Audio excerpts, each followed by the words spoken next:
I'm gonna try to make a quick video here before the rain starts.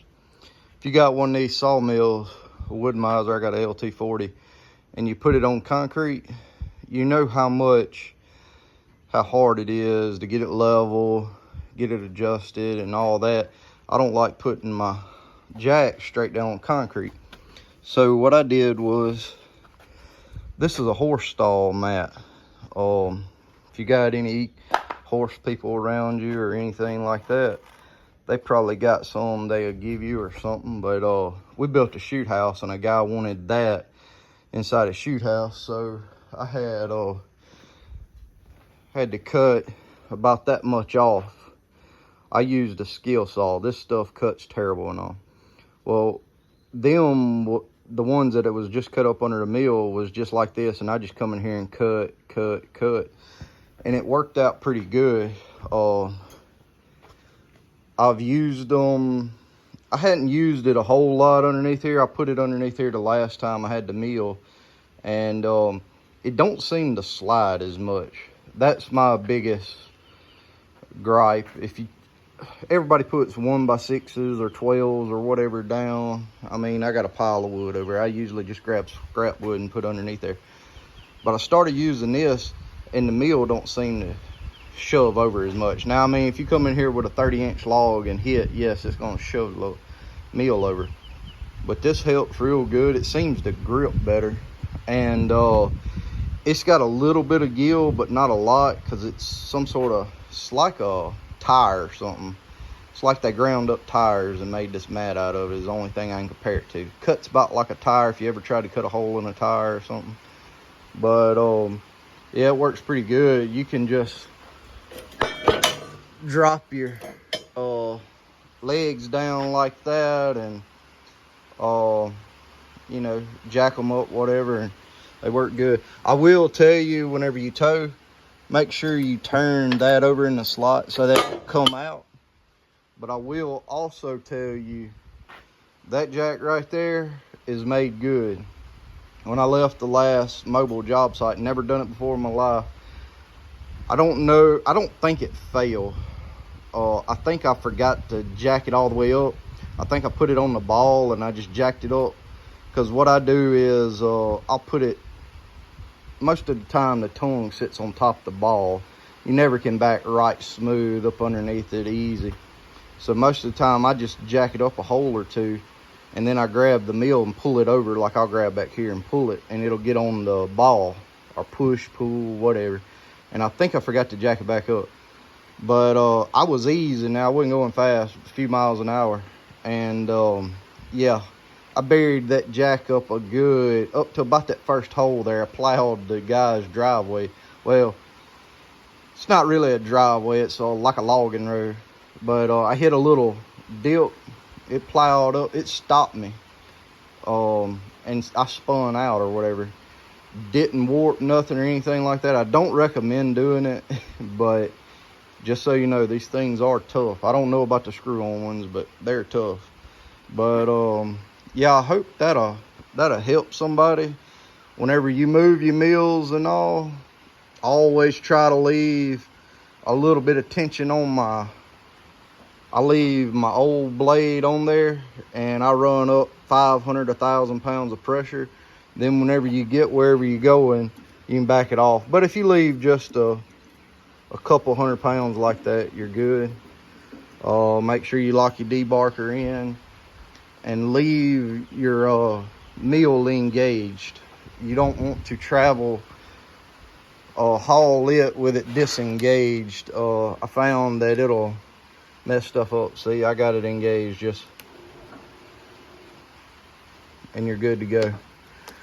I gotta perform a service on it too. I may do that today. I just got the mill back underneath here. I've had it home for, I don't know, a week or two now. But I've been doing woodwork stuff. I built that cabinet over here that this table's sitting on. I didn't throw it like that. I just eased it up on it so I could get my mill in there. Hold on, I'm gonna move it.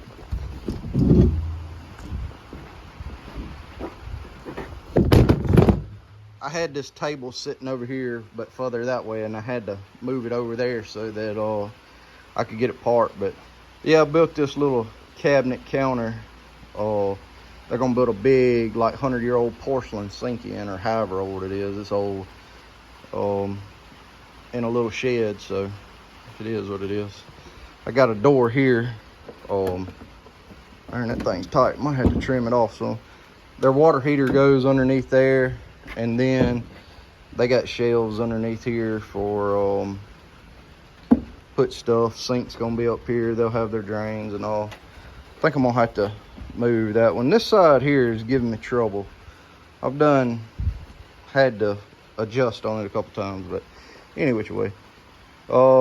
Yeah, the other thing about traveling with your mill, always take my water jug off, or your lubricant jug, whatever you're using, cause if a strap breaks, boom, it's gone. I don't even strap mine down.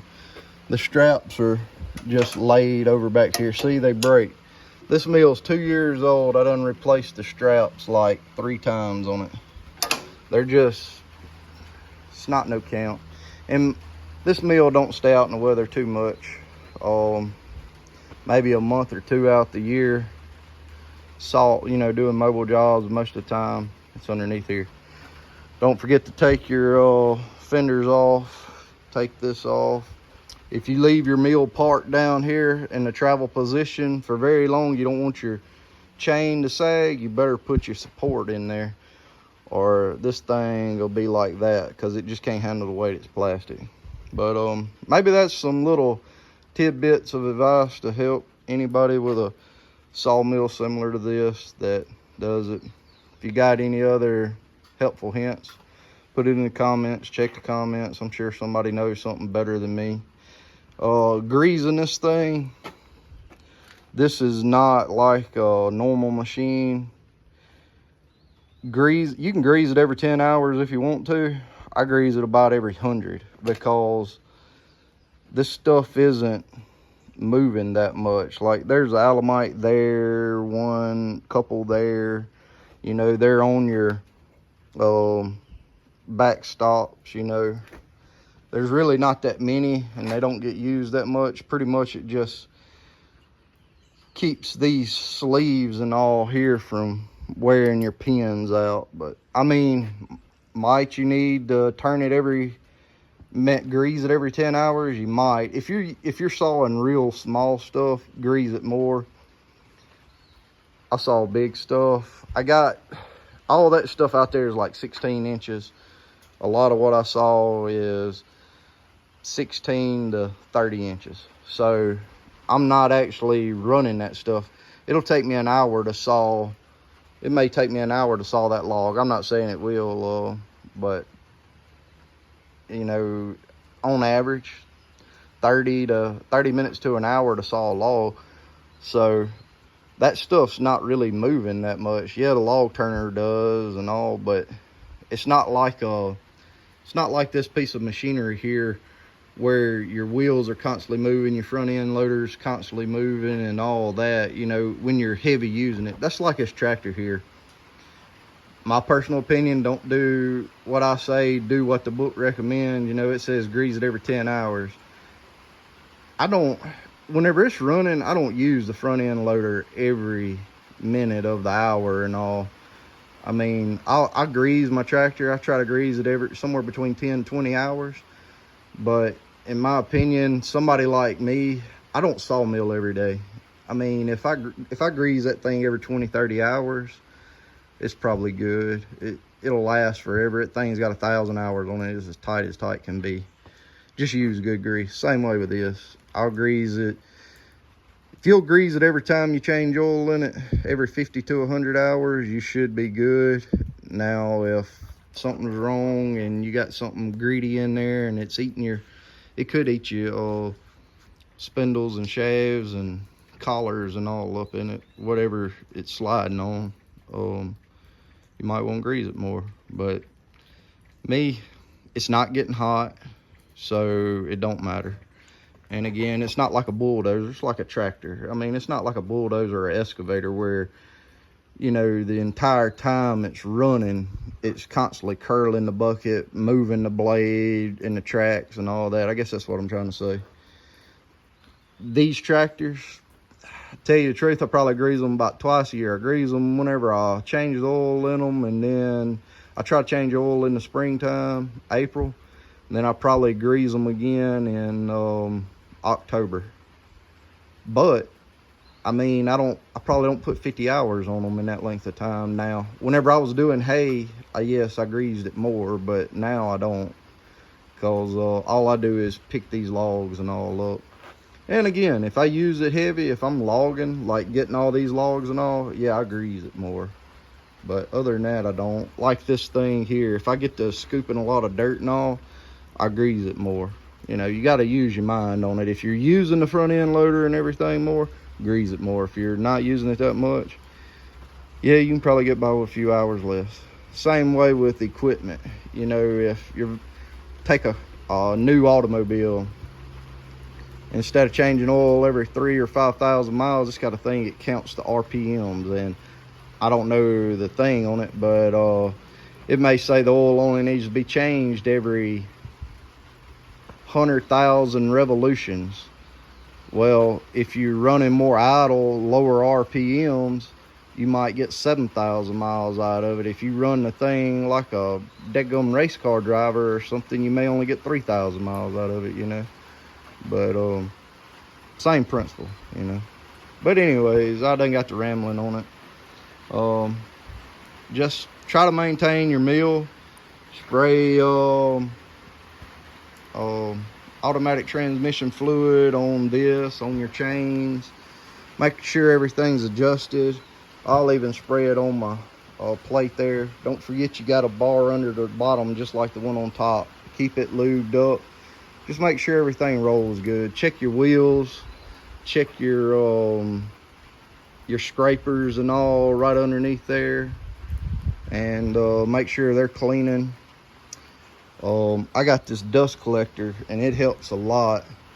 And then I keep an air hose or a leaf blower, and if I get much sawdust and all up underneath here, I'll blow it off. Or on my rails, just blow it off every now and then. When you change your blade, blow it off. It'll help. Yes, you're gonna get sawdust on there, but just little things. I gotta put my covers and all back on. This thing has like vapor locked or something twice. It's 38 horsepower, and you cannot turn it over. The only way to turn it over is to take these shrouds and all off right here, and you have to turn the crank on it. And if you'll turn it over 1 or 2 revolutions, like you can feel it, you go whoo, whoo.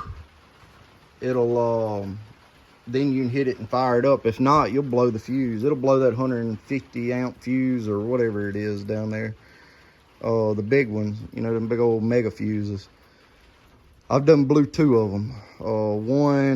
About one a year. Every spring it does it. I don't know if it's when the seasons change, if, you know, it's cooler weather and then it gets hot and it does it. I don't know, because it's been hot and it just did it like a week or so ago. And the last time it did it when it was real cool. Last year it did it when I first started running it. And I thought that it was something with the weather, but I don't guess it is, because it did it again. But both times it was out and open, so that may have something to do with it. It may got hot and got cooled off real quick at night. It may have been 80, 90 degree days and it cooled off to 50, 60 at night and it did something. I don't know, but the engine and all runs fine, but I don't know, something's up with that. Some of y'all may know what that is. You can let me know. But anyways, we'll see you on the next video. Y'all have a good one.